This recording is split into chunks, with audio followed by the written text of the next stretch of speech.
जुनैद दिल्ली के एक छोटे से तंग घर में रहता था। उसका परिवार प्यार करने वाला जरूर था, लेकिन गुजारा मुश्किल से होता था।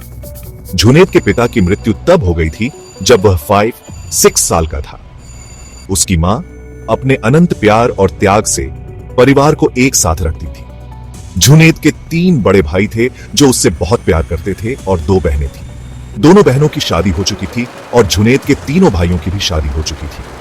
अपनी गरीबी के बावजूद जुनैद ने बड़े सपने देखने की हिम्मत की। उसने अपने एक कमरे के घर से परे एक जिंदगी का सपना देखा, एक ऐसी जिंदगी जहां वह अपने परिवार का भरण पोषण कर सके और कम भाग्यशाली लोगों का उत्थान कर सके।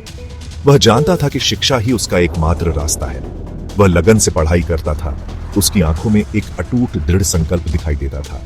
जुनैद का दिल एक बेहतर भविष्य के लिए तरसता था, न केवल अपने लिए बल्कि उन अनगिनत लोगों के लिए जो उसकी गरीब पृष्ठभूमि साझा करते थे। वह विशेष रूप से उन लड़कियों की दुर्दशा से प्रभावित था जिन्हें उनकी आर्थिक परिस्थितियों के कारण अवसरों से वंचित रखा गया था। उसने उस दिन का सपना देखा जब वह उन्हें सशक्त बना सके, उन्हें एक उज्जवल भविष्य का मौका दे सके। उसने खुद को एक सफल व्यवसायी के रूप में देखा जिसका धन दलितों के उत्थान का साधन हो। वह घंटों सोच में खोया रहता, अपनी योजनाओं को एक पुरानी नोटबुक में लिखता रहता। वह जानता था कि आगे की राह कठिन होगी, बाधाओं और चुनौतियों से भरी होगी। दिल्ली पब्लिक स्कूल के पवित्र हॉल में जुनैद के जीवन ने एक अप्रत्याशित मोड़ लिया। उसकी मुलाकात नाजिया से हुई, एक ऐसी लड़की जो सामाजिक स्तर के मामले में उससे बिल्कुल अलग थी। नाजिया अपनी चमकदार आंखों और संक्रामक हंसी के साथ अत्यधिक धन और प्रभाव वाले परिवार से आई थी।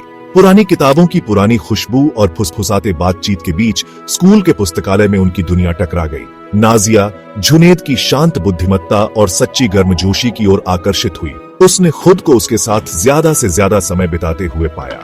उन्होंने किताबों, संगीत और गहरी बातचीत के लिए एक साझा प्यार की खोज की जो उनकी अलग अलग पृष्ठभूमि से परे था। जुनैद शुरू में झिझक रहा था। उसने खुद को नाजिया के दयालु हृदय और सच्ची भावना के लिए गिरते हुए पाया। उसने उसके धन से परे देखा, उसमें एक समान आत्मा को पहचाना।